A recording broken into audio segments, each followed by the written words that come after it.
సూర్యాపేట జిల్లా హుజూర్నగర్ పట్టణంలో విలేకరుల సమావేశంలో ఎంపీ బడుగుల లింగయ్య యాదవ్, ఎమ్మెల్యే శానంపూడి సైద్ రెడ్డి, గట్టు శ్రీకాంత్ రెడ్డి, వేముల శేఖర్ రెడ్డి పాల్గొన్నారు. ఈ సందర్భంగా వారు బీఆర్ఎస్ పార్టీని అనుసరించి మాట్లాడారు.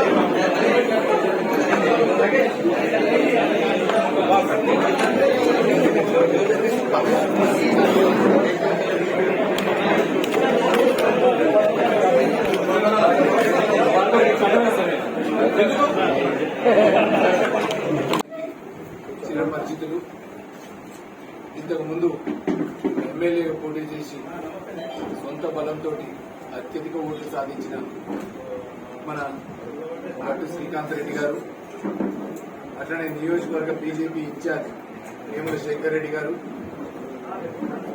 వీళ్ళందరూ కూడా తనతో పాటు గట్టు శ్రీకాంత్ రెడ్డి అన్న కూడా బీజేపీలో రాష్ట్ర నాయకులు ఉన్నారు, రాష్ట్ర కార్యవర్గ సభ్యులు. ఈరోజు బీఆర్ఎస్ పార్టీలో రాత్రి మా కార్యనిర్వాహక అధ్యక్షుడు కేటీఆర్ గారి సమక్షంలో జాయిన్ అయింది. వారికి నిజంగా స్వాగతం, సుస్వాగతం. తనకు కూడా ఎప్పటి నుంచో ఈ హుజూర్ నగర్ అభివృద్ధి కావాలా, హుజూర్ నగర్ లో ఒక మంచి రాజకీయం నడవాలా. ఎందుకంటే ఇంతకు ముందున్న పరిస్థితులు రౌడీ రాజకీయాలుండే, వాటన్నిటిని తీసేసి అందరూ సుఖ సంతోషాలతో ఉండాలని ప్రతి ఊరు వాడ తనకి చాలా పరిచయాలున్నాయి, తనకి మంచి అనుచరగణ ఉంది. వారందరూ కూడా ఈరోజు బీజేపీ నుంచి మరియు ఇతర పార్టీల నుంచి ఎవరెవరైతే అన్న గట్టు శ్రీకాంత్ రెడ్డి గారి నాయకత్వంలో ఈరోజు జాయిన్ అవుతున్నందుకు వాళ్ళందరూ కూడా పేరు పేరున ధన్యవాదాలు. మీరిచ్చి బలం మన మెజారిటీని ఇంకా పెంచడానికి తోడ్పడుతుందని మేమందరం ఆశిస్తా ఉన్నాం. మీరు రావటం నిజంగా ఈ పార్టీకి మాకు కూడా సంతోషం అన్న. అందరం కలిసి పనిచేద్దాం. కేసీఆర్ గారి నాయకత్వంలో ఏదైతే మేనిఫెస్టోలో పెట్టిన అంశాలు ప్రతి ఇంటికి తీసుకుపోదాం. ప్రతి హుజూర్ నగర్ లో ప్రతి వీధి వాడ గొప్పగా చేసేందుకు అందరం ప్రయత్నం చేద్దామని తెలియజేస్తూ ఇక్కడికి వచ్చిన విలేకరుల మిత్రులకి, నాయకులకి, కార్యకర్తలకు అందరికీ కూడా పేరు పేరున ధన్యవాదాలు తెలియజేస్తా ఉన్నాం. జై తెలంగాణ. ఇక లాభం లేదు, ఈ పార్టీలతో కాదు. తెలంగాణ తీసుకొచ్చిన నాయకుడు, తెలంగాణ కోసం ప్రాణాలు అర్పిస్తున్న సిద్ధమైన కేసీఆర్ లాంటి వ్యక్తితోటి అభివృద్ధి జరుగుద్ది. మళ్ళా కూడా కేసీఆర్ మూడోసారి ముఖ్యమంత్రి చేయాలా, సైద్ రెడ్డిని రెండోసారి ఇక్కడ మళ్ళా ఎమ్మెల్యే చేయాలని చెప్పి మరి పెద్ద ఎత్తున తరలి వచ్చినటువంటి శ్రీకాంత్ రెడ్డికి మేము స్వాగతం కలుపుతున్నాం. నీకు గాని, నీ అంటూ వచ్చిన అనుచరులకు గాని, అటు సైద్ రెడ్డి గాని, జిల్లా పార్టీ అధ్యక్షుడిగా నేను గాని, మేమందరం కూడా మీకు సహకరిస్తాం. మీ ద్వారా మరింత బలోపేతమై బీఆర్ఎస్ పార్టీ ద్వారా పేద ప్రజలకు సేవ చేద్దామని చెప్పి తెలియజేస్తూ, నాకు ఎలాంటి అనుమానం లేదు. మాకు ఉత్తమ్ కుమార్ రెడ్డి గారు పగటి కళలు కన్నాడు ఇప్పటిదాకా. అసలు ఆయన విచిత్రం ఏంటంటే ఎప్పుడు సన్యాసం తీసుకుంటాడు. నాకు గుర్తొచ్చిన కాంచి ఇదే పాట, బాయిసాబ్ నీకు ఎప్పుడో సన్యాసం ఇచ్చేదయా ఈ తెలంగాణ ప్రజలు. తెలంగాణ ప్రజలు మీ కాంగ్రెస్ పార్టీకి ఎప్పుడో సన్యాసం ఇచ్చారు. నువ్వు ఎన్నిసార్లు ఈసారి 50,000 మెజార్టీ రాకుంటే పోటీ చేయరు, సన్యాసం తీసుకుంటారు. ఈసారి 50,000 రాకుంటే పోటీ చేయరు, సన్యాసం తీసుకుంటారు. అసలు వచ్చేది 50,000. కాబట్టి నీ మాయ మాటలు అటు కేసీఆర్ని తిడతాను, కేటీఆర్ని తిడతాను, జగదీశ్వర్ రెడ్డిని తిడతాను, సైద్ రెడ్డిని తిడతాను, గొప్ప మనిషిని అయితే అనుకోను, నేనేదో గెలుస్తానేటువంటి పగడి కళలు మానుకో. నువ్వు ఎంత విచిత్రమైన మనిషి అంటే, అతను పేద రైతులకు ఇచ్చేటువంటి రైతు బంధు వేస్ట్ అన్నంత మూర్ఖుడిన. రైతు బంధువులు వేస్ట్ అంటున్నా అండి, ప్రభుత్వ ఖజానా వేస్ట్ చేస్తూ రైతు బంధుకు, రైతు బీమాకు అనేటువంటి రైతుల పుణ్యాన 20 ఏళ్లు గెలిచి ఈ ప్రాంతం అంతా రైతాంగం. నువ్వు రైతులకు ఇవ్వటం వేస్ట్ అన్నదానే నీ పని వేస్ట్ అయిపోయింది.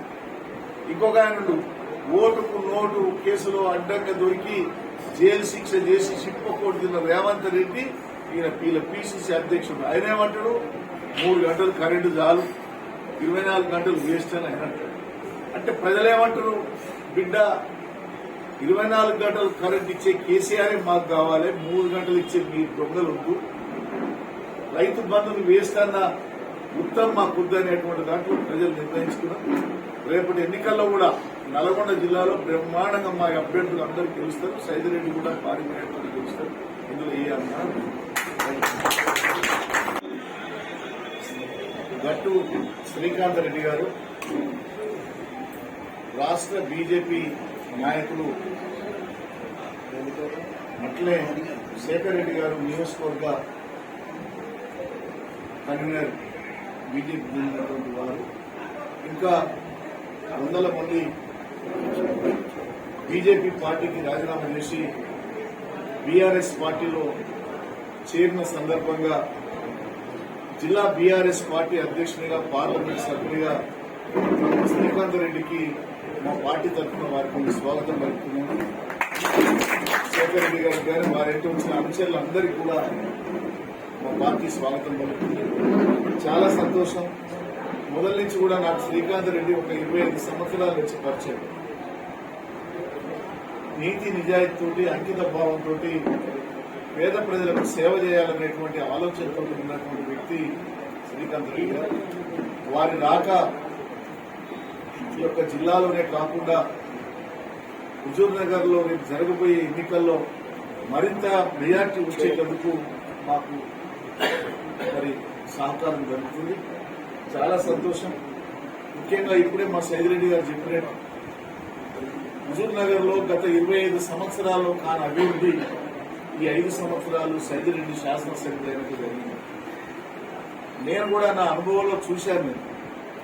ఇలా నియోజకవర్గానికి లిఫ్ట్ల రూపంలో మరి దగ్గర 1500 కోట్ల 2000 కోట్ల రూపాయలు లిఫ్టుల ద్వారానే కృష్ణా జలాలను ఏదైతే చివరి భూములు ఉన్నాయో, టైల్యాండ్ భూమ్స్ ఉన్నాయో అక్కడ అందనటువంటి భూములకు ఈ యొక్క లిఫ్ట్ల ద్వారా సుమారు 2000 కోట్ల రూపాయలు తీసుకొచ్చి చేయడం కానీ, ఇంకా నియోజకవర్గ అభివృద్ధి కోసం అన్ని గ్రామాల్లో సాగర్ ఎడమ కాలువ లైనింగ్ వర్క్స్ చేయడంలో కానీ, ఈ యొక్క 10 సంవత్సరాల్లో 2 కార్లు నీళ్లు ఇప్పించడంలో కానీ ఎడమ కాలువ కింద నిన్న కూడా చివరికి పొలాలు ఎండిపోతాయి అంటే మళ్ళా కేసీఆర్ తో మాట్లాడి నీళ్లు ఇచ్చుకుని రైతులు కాపాడుకునే దాంట్లో కానీ, నియోజకవర్గంలో సీసీ రోడ్లు కానీ, డ్రింకింగ్ వాటర్ కానీ, కరెంటు కానీ అన్ని సౌకర్యాలు కల్పించినటువంటి సైదిరెడ్డి చేస్తున్న అభివృద్ధికి ఆకర్షితుడై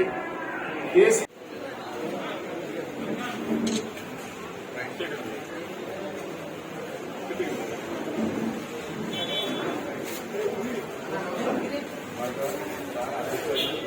రాహుల్ తొందరగా రాహుల్ ఏ రాహుల్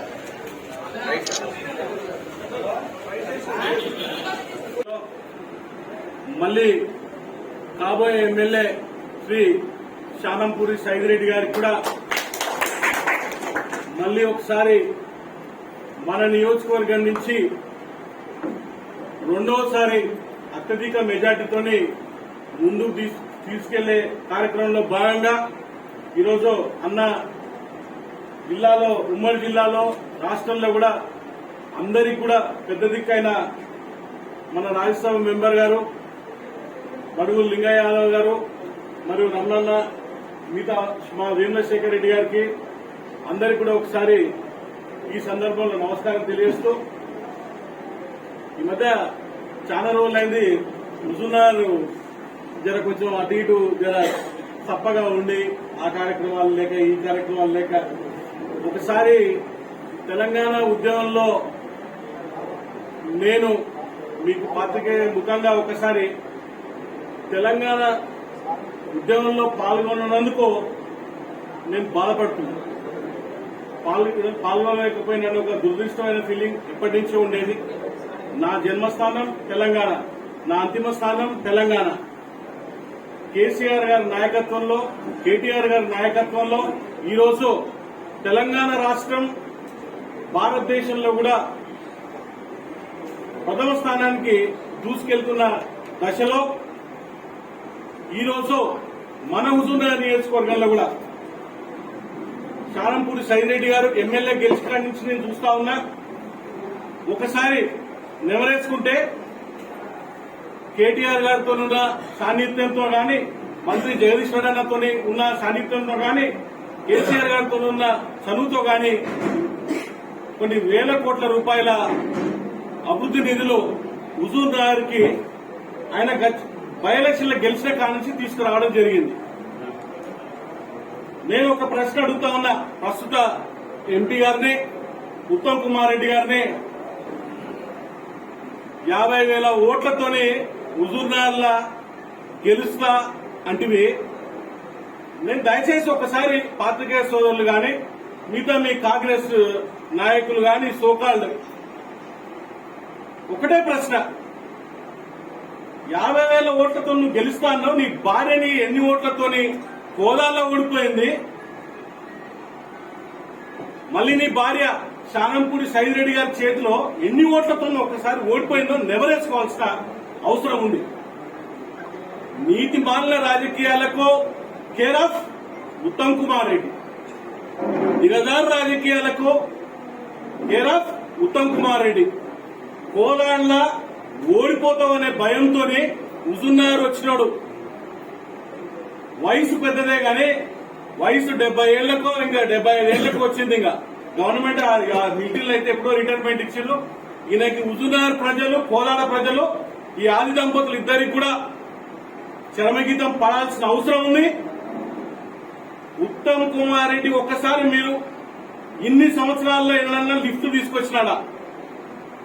తీసుకొచ్చిన 1-2 లిఫ్ట్లు అవి పరిమిత స్థాయిలో, ఇలా అన్ని మూలబడి ఉన్నాయి. అవన్నీ కూడా ఈరోజు ఈ కాలంలో ఇప్పుడు నియోజకవర్గంలో రోడ్లు అయితేనేమి, దళిత బంధు కార్యక్రమాలు అయితేనేమి, మిగతా చేతనైనంత వరకు ఈరోజు శానంపూడి సైదిరెడ్డి గారి నాయకత్వంలో బీఆర్ఎస్ కార్యకర్తలు పూర్తి స్థాయిలో నిమగ్నమై గ్రామ పంచాయతీలో కూడా అభివృద్ది దశలో దూసుకెళ్తున్న సందర్భంలో దీన్ని కొనసాగించాల్సిన అవసరం ఉంది.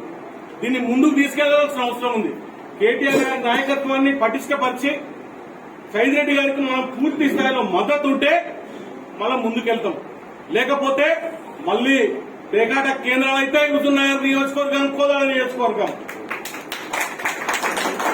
చేసే లంగ పనులన్నీ ఉత్తమ్ కుమార్ చేయిస్తాడు. మళ్ళా బయటకు వచ్చి ఏం మాట్లాడుతారంటే ఏ రోజు చేస్తున్నారు, ఆయన చేస్తుండు, ఎమ్మెల్యే పోటీ చేసిన ప్రతి ఒక్కరి మీద ఇదే మాట, ఇక వేరేదేముండదు. అటు బడుగు లింగయ్య యాదవ్ గారు, యాదవ్ సోదరులు, బీసీ సోదరుడు అని ఎన్నడూ ఉండదు. మైనార్టీ సోదరుడు జానీ మీద అదే రకంగా చేసిండు. హుజూర్నగర్కి వస్తే మళ్ళా శ్రీకాంత్ రెడ్డి మీద చేస్తాడు, లేకపోతే మన సైరెడ్డి గారు ఎమ్మెల్యే ఉంటే ఆయన మీద చేస్తా ఉంటాడు. ఇంకా ప్రతిపక్ష పార్టీలు ఎవరున్నా కూడా ఇదే కార్యక్రమం ఉంటది. ఎక్కడ కూడా మన బీఆర్ఎస్ కార్యకర్తలు గాని, మిగతా పార్టీలో ఉన్న మన మిత్రులు, శ్రేయభిలాషులు ఈ నియోజకవర్గాన్ని అభివృద్ది చేసుకోవాల్సిన అవసరం ఉంది అంటే శానంపూడి సైదిరెడ్డి గారిని ఎమ్మెల్యే చేసుకోవాల్సిన అవసరం ఉందని తెలియజేసుకోవాలి. అందరూ కూడా ఈ 30 రోజులు పూర్తి స్థాయిలో మనం అందరం కూడా గడప గడపకు, అవ్వ అమ్మకు, ప్రతి ఒక్కరికి, అక్క చెల్లెకి ప్రతి ఒక్కరికి దండం పెట్టుకుంటూ, ప్రతి ముదుసలికి ఈరోజు పెన్షన్ అందుకుంటున్న, రాబోయే కాలంలో 5,000 రూపాయల వృద్ధాప్య పెన్షన్లు తీసుకోబోతున్న ప్రతి మహిళకు కూడా, ప్రతి వృద్ధునికి కూడా తెలియజెప్పాల్సిన అవసరం ఉంది. ఈ రోజు ప్రతి పంటకి నీరు కావాల్సిన అవసరం ఉంది. రాత్రి నాకు చాలాసేపు సైదిరెడ్డి గారు మాట్లాడారు, మనం అభివృద్ది చేద్దాం, ఎట్లా చేద్దామన్నా ఇంకా ఇట్లా ఉంది, ఇంకా మన దగ్గర కొన్ని ప్రాంతాలకు పూర్తి స్థాయిలో అప్లిఫ్ట్ కావాలి. మూసి ప్లాన్ నుంచి ఆయన ఆలోచన చూసి నాకే చాలా సంతోషం అనిపించింది. మూసి నుంచి ఎక్కడ వేస్ట్ వాటర్ మన దాంట్లోకి నేరేడ్చెల్ల మండలానికి, పాలకీడు మండలానికి, గడేపల్లికి పూర్తి స్థాయిలో 365 రోజులు 24 గంటలు వాటర్ తెచ్చే ప్రణాళికలు పూర్తి స్థాయిలో ఉన్నాడు. దానికి 1000 కోట్లు, 1500 కోట్లు, 2000 కోట్లైనా కూడా మనం తెద్దామన్నా ఈసారి మేనిఫెస్టోలో అది ప్రకటిస్తున్నాం అని తెలియదాన్ని కూడా నేను గర్వపడుతున్నా. శానంపూడి సైదిరెడ్డి గారి నాయకత్వంలో పూర్తి స్థాయిలో ఆయన ఎమ్మెల్యే చేసేంత వరకు కూడా నాతో పాటు నేను గాని, అందరం గాని, నిద్రపోకుండా ఉండాల్సిన అవసరం ఉంది.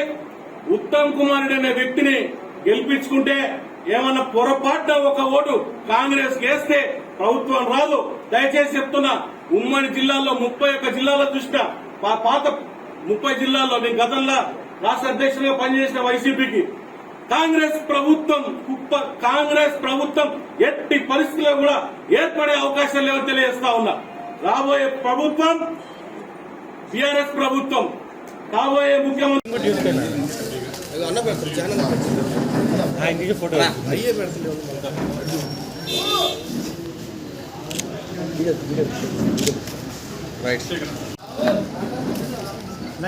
ఏ రాహుల్ రైట్ సార్.